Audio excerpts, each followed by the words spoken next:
My name's Craig Conley and I'm the current chairman of the Steam Tram and Railway Preservation Society, known as STARPS. STARPS was formed in 1954 to preserve the Sydney Steam Tram, and we've operated the Valley Heights Steam Tramway since about 2002.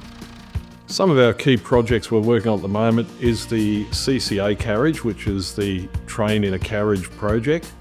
We're also working on Locomotive 1022. Which is being restored to operational condition.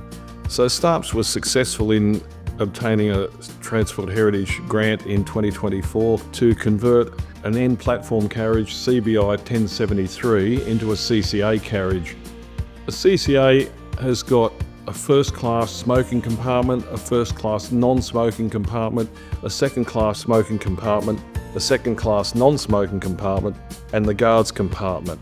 It's literally a train in one carriage, and the Transport Heritage Grant will contribute towards the construction of the compartments and the doors that go into that.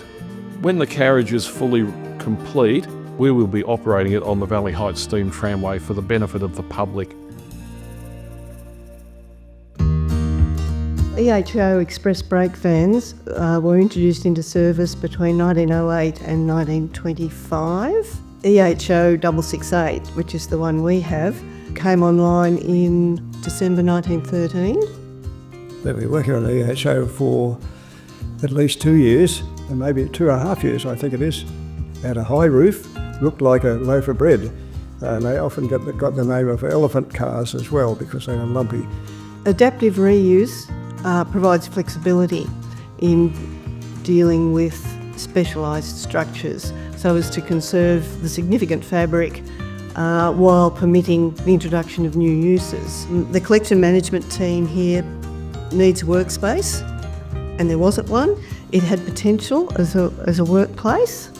We're reconstructing the exterior to that of the early 1980s.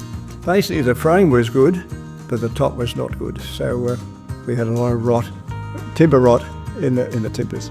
This carriage particularly, it has curved sides from about the last metre down, so it's a very unusual shape and very difficult to make repairs to. The dog boxes particularly needed a lot of work on them, particularly the doors because they were rotted out. We had to make new door hinges, door handles and latches, so the blacksmith was very handy with doing a lot of those jobs. The project is funded by the New South Wales Government via Transport Heritage New South Wales. The time and expertise of the volunteers at Valley Heights is delivering the project. Yeah, I'm looking forward to seeing it all taking shape.